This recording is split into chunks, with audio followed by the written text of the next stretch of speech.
자, 오늘은 지금 이 순간을 기뻐하는 지혜라는 제목으로 오늘 본문 말씀을 생각해 보기를 원합니다. 한번 따라해 보세요. 지금 이 순간을 기뻐하는 지혜. 지금 이 순간을 기뻐하는 지혜. 몇 년 전에 제가 50견 때문에 고생을 한 적이 있습니다. 오늘 아침 일어나서 샤워를 하는데 손이 안 올라가는 거예요. 어깨가 찢어지는 통증이 왔습니다. 왜 그러지? 해서 목 뒤를 씻어야 되는데 씻을 수가 없는 거예요. 이래가지고 움직이지 않아요. 앞으로 나라인이 거의 되었는데 열중시어가 안 되고요. 특별히 주여 삼창하면서 기도할 때 두 손을 들고 기도해야 되는데 손이 안 올라가는 거예요. 혹시 50견 경험하셨던 분들이 있어요? 손이 안 올라가죠. 안 올라가는 거예요. 갑자기 느닷없이 그런 일이 벌어지는 거예요. 그때 제가 깨달은 게 뭐냐면, 야, 이거 손을 올리는 것 자체가 축복이구나. 이게 당연한 게 아니구나. 예? 양치를 하는 것도 너무 힘든 거예요. 오른손이. 왼손으로 하는데요. 야, 이게 건강하다는 게 당연한 것이 아니라 이게 정말 그 자체가 하나님이 주신 축복이구나. 그죠? 이게 방송이 시스템이 항상 잘 나오는 게 당연한 게 아니라 잘 나오는 게 축복인 거예요. 예? 할렐루야. 예, 이게 정상적으로 제대로 돌아가는 게 이게 축복인 거예요. 이게. 오늘 전도서는 이렇게 말씀합니다. 하나님께서 우리에게 주신 모든 순간이 사실은 하나님의 선물이라는 거예요. 그래서 그 순간을 우리 믿음의 사람은 기뻐할 줄 알아야 되고 즐거워할 줄 알아야 된다는 것입니다. 여러분 생각해 보세요. 여기 완전히 똑같이 태어난 일란성 쌍둥이가 있다고 생각해 보세요. 얼굴이 완전히 똑같아요. 구별할 수가 없어요. IQ도 똑같아요. 심지어 신발 사이즈도 똑같아요. 배꼽 위치도 똑같습니다. 똑같은 초등학교, 중학교, 고등학교, 대학교를 졸업했어요. 똑같은 집에서 똑같은 부모님에게 양육을 받았어요. 그리고 놀랍게도 똑같은 날 나이 70이 되어서 1월 1일 날 하나님의 부름을 받았어요. 근데 차이가 있다면 성격이 조금 달랐어요. 첫째는 성격이 예민했습니다. 그래서 무슨 일이 있든지 날마다 원망하고 짜증내고 부정적으로 말하고 승질내고 비판하고 삐지고 그래요. 그런데 둘째는 항상 웃고 긍정적으로 말하고 사람들에게 기쁨을 주려고 하고 날마다 감사하고 웃으며 살아요. 똑같이 태어났고 똑같은 날에 죽었어요. 똑같은 집에서 양육받았어요. 여러분, 두 사람의 인생이 똑같이 태어나서 똑같이 죽었으니까 똑같은 삶이에요? 아니면 다른 삶이에요? 다른 삶이에요. 누가 더 가치 있는 인생을 살았어요? 첫째예요? 둘째예요? 둘째예요. 둘째죠. 똑같은 시간, 똑같은 환경을 부여받았지만 그 시간에 원망하고 짜증내고 불평하고 승질내고 부정적으로 말한 그의 인생은 좋은 인생이 아니었던 거예요. 그러나 똑같은 시간이지만 감사하고 기뻐하고 뭘 말해도 긍정적으로 말하려고 하고 주변 사람들을 행복하게 만들려 주려고 했던 그의 인생은 다른 가치를 가진 인생을 산 거예요. 요즘 제가 다 성장한 우리 아이들을 보면서 가슴이 저릴 때가 많아요. 우리 아이들이 어렸을 때는 키우기가 참 힘들었거든요.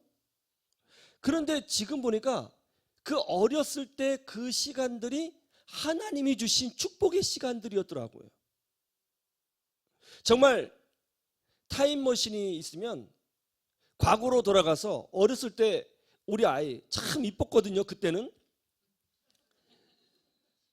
근데 다시 안아보고 싶어요.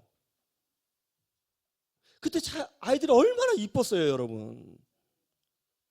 그 순간들이 힘들고 어려웠지만 사실은 돌이켜보면 하나님이 주신 축복의 시간들이었던 거예요. 그때는 그것도 모르고 막 혼내고 그랬다니까요. 어디 그뿐이에요?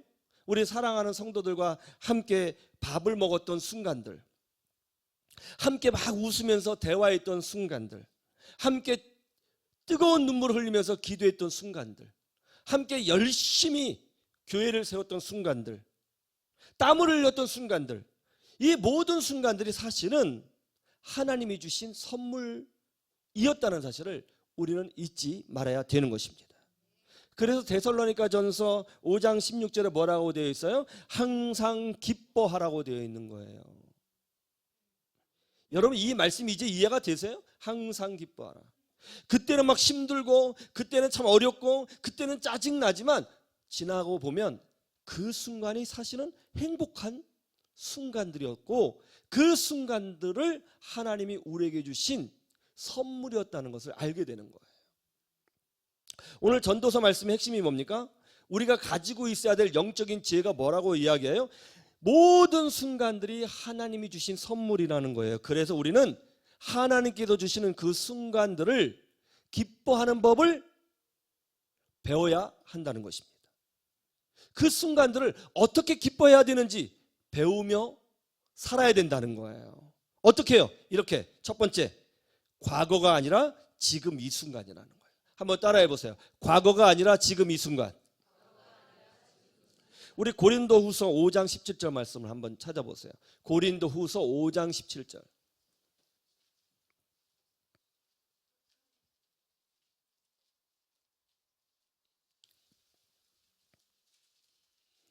자, 고린도후서 5장 17절 찾으셨어요?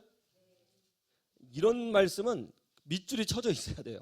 한번 다 같이 볼까요? 시작. 그런즉 누구든지 그리스도 안에 있으면 새로운 피조물이라. 이전 것은 지나갔으니 보라 새 것이 되었도다. 할렐루야. 모세는 이집트 왕자로 성장했습니다. 반면에 자기 동족인 이스라엘 민족은 이집트의 노예로 살고 있었죠. 자기 동족이 고통받는 것을 보면서 모세는 고민했습니다. 왜 나만 특별히 이집트 왕자로 살고 있는 것일까? 나도 유태인이고 나도 이스라엘 민족인데 왜 내가 저들과 구별되어 이집트의 왕자로 살고 있는 것인가? 그때 확신했습니다. 하나님께서 나를 우리 민족의 리더로 세우시려고 나에게 이런 기회를 주신 거구나. 그러던 어느 날 이집트 병사가 자기 동족인 이스라엘 사람을 학대하는 것을 보게 됩니다. 화가 난 모세가 달려가서 그 이집트 병사를 때려 죽였습니다. 그때 모세는 이렇게 생각했어요. 내가 우리 동족 이스라엘을 위해서 이렇게 싸워 주었으니 내 민족이 나를 리더로 세워주겠지? 그러나 결과는 정반대였어요. 이스라엘 백성은 모세를 살인자라고 규정했습니다. 그리고 모세를 배척했어요. 그리고 이집트에서도 모세를 살인자라고 규정하고 모세를 죽이려고 했습니다. 양쪽에서 버림받은 모세는 큰 상처를 받았어요. 이집트가 자기를 버린 것은 이해가 되는데 자기를 위해서 싸워준 이스라엘이 자기를 버린 것에 대해서 너무 상처가 커서 참을 수가 없었습니다. 그래서 광야로 도망갔습니다. 그리고 평범한 목동이 되었어요. 그렇게 세월이 40년이 흘렀습니다. 모세 나이 80세가 되었어요. 어느 날 양을 치고 있었을 때였습니다. 아주 특별한 광경을 목격했어요. 떨기나무에 불이 붙었는데 나무가 타지 않는 거예요. 이거 뭐지? 하고 가까이 가서 그것을 정확하게 보려고 하는데 거기서 하나님의 음성이 들렸어요. 모세야, 내가 선 땅은 거룩한 곳이니 내 발에 신을 벗어라. 모세가 광야로 도망쳐 왔을 때 항상 하나님께 했던 기도가 뭔지 아세요? 하나님, 제가 그때 하나님을 위해서 싸우고 우리 민족을 구원하기 위해서 싸우려고 했을 때 하나님 어디 계셨어요? 제가 이렇게 배척받고 상처받고 이 광야까지 오기까지 하나님 뭐하고 계셨어요? 하나님 어디 계세요? 정말 하나님 계신 거예요? 이렇게 항상 항변하듯이 기도했거든요. 그런데 정말 그 하나님을 떨기나무 가운데서 만난 거예요. 모세가 신을 벗었습니다. 하나님이 모세에게 명령하십니다. 모세야, 내가 너를 이스라엘 민족의 지도자로 세워주겠다. 내 백성 이스라엘의 고통과 눈물을 내가 지금 보고 있노라. 너는 지금 당장 이집트에 가서 내 백성 이스라엘을 구원하라. 이 얼마나 기쁜 소식이에요. 그게 모세의 꿈이었잖아요. 모세의 꿈이 뭐였어요? 모세가 이스라엘의 리더가 돼서 자기 민족을 데리고 이집트를 빠져나오는 것이 모세의 꿈 아니었습니까? 노예로 살고 있는 자기 민족을 구원하는 것이 모세의 꿈이었어요. 하나님께서 그 꿈을 이루어주신다는 거예요. 그리고 모세가 리더가 된다는 것입니다. 얼마나 기쁜 일이에요. 그런데 성경에 보니까 이 기쁨의 순간에 모세는 기쁨을 누리지 못하고 있어요. 오히려 하나님께 이렇게 답변합니다. 하나님, 저는 못 갑니다. 저는 말을 못하는 자입니다. 저는 능력이 없습니다. 저는 못 가겠습니다. 모세가 왜 이렇게 답변했을까요? 그 이유가 뭡니까? 과거의 상처 때문에 그런 거예요. 어떤 상처예요? 버림받은 상처. 버림받았던 상처. 누군가로부터 인정받지 못했던 상처. 열심히 최선을 다했으나 인정받지 못했던 그 상처.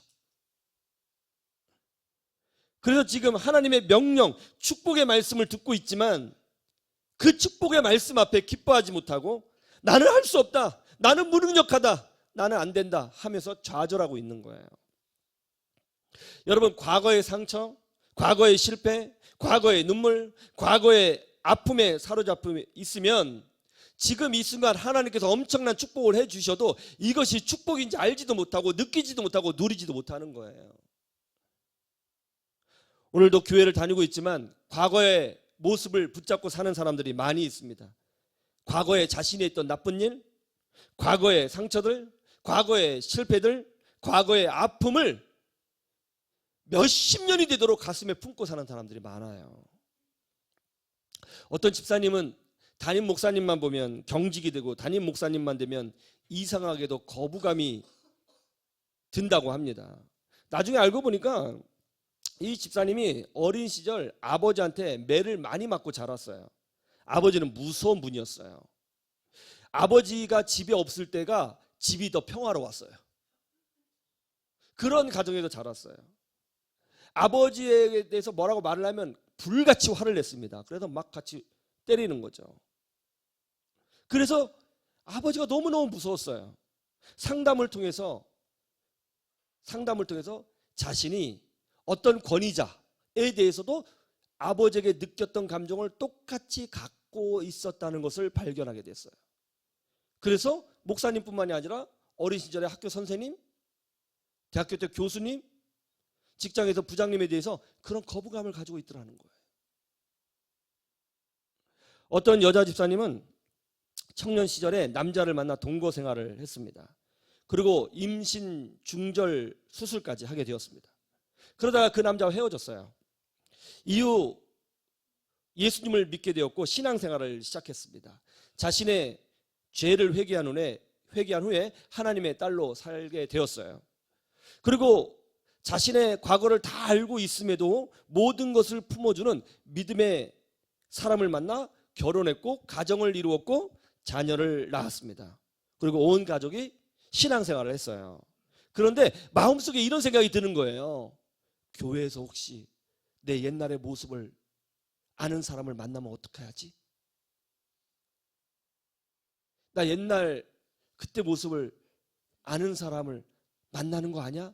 그래서 신앙생활을 제대로 못하는 거예요. 교회를 제대로 못 다니는 거예요. 주일 예배, 대예배만 딱 드리고 도망가듯이 나가버리는 거예요. 기도회, 셀 모임, 구역 모임, 사랑방 모임 그런 거 하나도 참가하지 않는 거예요. 두려운 거예요. 그 자신이 자꾸 더러운 여자처럼 생각이 드는 거예요. 과거의 상처, 과거의 실수, 과거의 아픔에 사로잡히면 하나님이 주신 자유를 누리지도 못하고 하나님이 주신 축복을 누리지도 못하고 하나님이 주신 순간을 기뻐하지도 못하며 살게 된다는 거예요. 얼마나 불쌍한 인생입니까? 사도 바울, 그는 교회를 강하게 핍박하던 사람이었습니다. 교회의 적이었습니다. 예수님을 대적했던 사람이에요. 그런데 예수님이 그런 사람을 불러주시고 사도로 세워주셨습니다. 사도 바울은 회심했습니다. 그리고 사도가 되었습니다. 그런데 문제가 생겼어요. 우리 주님이 사도 바울을 사도로 불러주시고 하나님의 종으로 세워주셨는데 정작 다른 사람들은 사도 바울을 사도로 인정하지 않는 거예요. 교회를 핍박했던 사람, 저 사람 때문에 우리 친척이 죽었잖아. 저 사람 교회 힘들게 했던 사람인데 저거 위장하는 거 아니야? 사도 바울을 사도로 인정하지 않았어요. 사도 바울이 가는 곳곳마다 그 사람들이 쫓아다니면서 저 사람 가짜라고, 저 사람 사도 아니라고 그렇게 공격했어요. 얼마나 힘들었겠어요. 끝까지 쫓아다녀요. 그런 사람들은요. 특이해. 그러나 사도 바울은 그런 자신의 과거에 끌려가지 않았습니다. 그런 세상 사람들의 평가에 무너지지 않았어요. 그런 시선에 흔들리지 않았습니다. 그러면서 사도 바울은 이렇게 선포합니다. 그런즉 누구든지 그리스도 안에 있으면 새로운 피조물이라. 이전 것은 지나갔으니 보라 새 것이 되었도다. 이것이 사도 바울의 고백이었던 거예요. 어떤 일이 벌어졌어요? 그 어떤 누구보다 놀랍게 하나님 앞에 쓰임받는 믿음의 사람이 되었습니다. 여러분, 신약 성경이 몇 권이에요? 신약 성경이요. 3구 27권입니다. 아시겠죠? 구약은 39권, 신약은 27권. 그래서 구구단으로 우리 주님이 맞춰주셨어요. 그래서 3구 더하면 66권이에요. 알겠죠? 지금 이 시간에 이걸 해야 되나요? 27권인데 이 27권 중에서 사도 바울이 기록한 성경이 무려 13권이에요. 사도 바울이 제일 낮은된 사도이고 과거에 흠이 있었던 사도지만 그런 과거에 끌려다니지 않고 기도로 전진하니까 신약 성경 27권 중에 13권을 남기는 위대한 사도로 쓰임받을 수 있게 되었다는 것입니다. 여러분, 과거에 끌려가지 마십시오. 여러분 모두 지금 이 순간 새로운 피조물이 되었습니다. 그러므로 과거에 넘어지지 마시고 지금 이 순간 하나님이 주신 시간들을 기뻐하시면서 더 큰 은혜를 사모하시는 믿음의 사람들이 되시기를 주님의 이름으로 축원합니다. 두 번째는 이런 지혜를 가지고 있어야 됩니다. 뭐예요? 미래가 아니라 지금 이 순간이에요. 따라해 보세요. 미래가 아니라 지금 이 순간. 예수님이 해변에 다니시다가 그물을 던지면서 물고기를 잡고 있는 베드로와 안드레를 보셨습니다. 그때 예수님께서 이렇게 말씀하셨어요. 나를 따라오라. 내가 너희를 사람을 낚는 어부가 되게 하리라. 한참 바쁘게 일하는 중이에요. 지금 막 그물을 던지고 있다고요. 그런데 놀라운 일이 벌어졌어요. 마태복음 4장 20절에 이렇게 나옵니다. 그들이 곧 그물을 버려두고 예수를 따르니라. 그들이 곧 그물을 버리고 예수를 따르니라. 그들이 곧 그물을 버리고 예수를 따르니라. 그들이 바로 당장 지금 즉시 주님을 따랐다는 거예요. 주님, 안 보이세요? 저 지금 그물 던지고 있어요. 바쁘다고요. 이거 그물 다 던지고요. 물고기 꺼내서 일단 오늘 하루 일당을 위해서 물고기 정리한 후 그물 정리하고 그 다음에 주님 따를게요. 조금만 거기서 기다려주세요. 그렇게 하지 않았어요. 주님, 안 보이세요? 저 지금 굉장히 바쁘다고요. 이건 제 생업이에요. 이해해 주셔야죠. 그렇게 하지 않았어요. 그들이 곧 그물을 버려두고 예수를 따르니라. 즉시 따랐다는 거예요. 지금 불러주신 그 시간이 굉장히 소중했다는 것을 그들은 알고 있었어요. 제가 30대 중반이었을 때 정말 열정적으로 목회했습니다. 새벽 기도 나가서 밤 10시, 11시에 거의 날마다 들어왔어요. 교회를 세우는 것이 중요했고요. 전도하는 것이 중요했습니다. 그러자 우리 두 딸과 막내 아들과 함께 시간을 보내는 적이 별로 없었던 것 같아요. 아이들이 놀러 가자가 하면 그때마다 제가 한 말이 뭐냐면 나중에 이 교회를 다 끝나고 나중에 좀 여유가 있으면, 특별히 목회자는 아이들하고 타임테이블이 다르게 돌아가거든요. 목회자는 월요일 날 쉴 때 아이들은 학교 가요. 가장 바쁠 때 금토 주일은 애들이 집에 있어요. 그래서 서로 보기가 힘들어요. 어쩌다가 빨간 날을 만나면 그때 함께 할 수 있는 시간인데 그때 이상하게 또 교회 행사가 많아요. 그래서 나중에 그랬거든요. 애들은요, 어릴 때가 제일 이쁘고요. 어릴 때만 부모와 함께 가요. 나중에 보니까 어렸었던 그 우리 딸이 없어졌어요. 그렇게 어렸던 우리 아들이 없어졌더라고요. 그때 함께 했었어야 했던 거예요. 그때만 누릴 수 있는 어떤 기쁨이 따로 있는 거예요. 나중에 어디 있어요? 애는 크는데. 나중에 어디 있어요? 뭔 나중, 지금 결혼해서 손주 낳는데요. 나중이 없더라고요. 지금이 중요한 거예요, 지금이. 신앙생활도 마찬가지예요. 주님, 제가 돈 많이 벌면 그때 봉사하겠습니다. 주님, 제가 좀 여유가 생기면 그때 헌신하겠습니다. 주님, 제가 좀 기회가 되면 그때 하겠습니다. 아니요. 내일을 확신할 수 있는 사람이 몇 명이나 돼요. 미래에 어떤 일이 있을지 우리는 모릅니다. 지금 이 순간, 하나님이 주신 이 순간이 제일 소중한 순간이에요. 이 순간을 놓치면 사실 내일 없어요. 이 순간 하나님이 주신 은혜를 받지 못하면 내일 못 받을 거예요. 이 순간 하나님께 쓰임 받지 못하면 내일 쓰임 받을 수 있을지 없을지 어떻게 알아요? 이 순간 하나님과 동행하지 못하면 내일은 없는 거예요. 지금 이 순간 하나님이 주신 시간을 기뻐하고 즐거워하고 감사하고 쓰임 받는 인생이 되어야 될 줄로 믿습니다. 세 번째, 성령으로 충만한 지금 이 순간이에요. 한번 따라해 보세요. 성령으로 충만한 지금 이 순간. 누가복음 10장 21절 한번 찾아보실래요? 누가복음 10장 21절.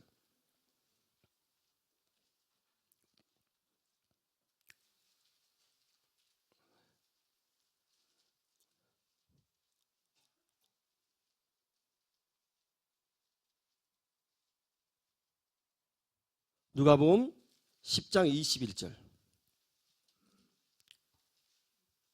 한번 다 같이 보실래요? 시작.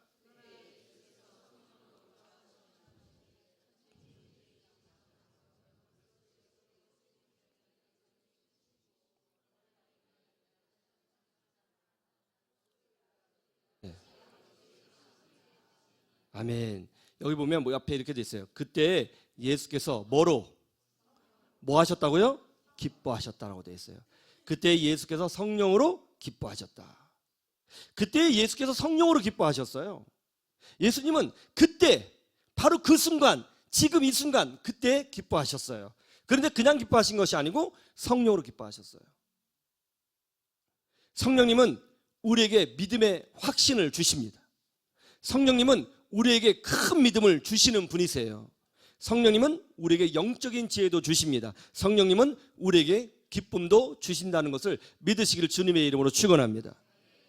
여러분, 예수님의 사역은 고난의 사역이었어요. 예수님은 이 땅에 성육신, 인간의 몸을 입고 오실 때부터 고난으로 시작하셨습니다. 마구간에 태어나셨어요. 말 구유에 누이셨어요. 헤롯 왕이 죽이려고 해서 밤에 이집트로 피난 가셔야 했습니다. 예수님의 삶은 고난이었어요. 그리고 바리새인들과 유대 지도자들은 끊임없이 예수님을 모함하고 예수님을 공격했습니다. 그런 중에도 우리 예수님은 기뻐하셨다는 거예요. 어떻게 해요? 성령으로 기뻐하셨다는 거예요. 이 고난 많은 세상 속에서 우리가 어떻게 기뻐할 수 있어요?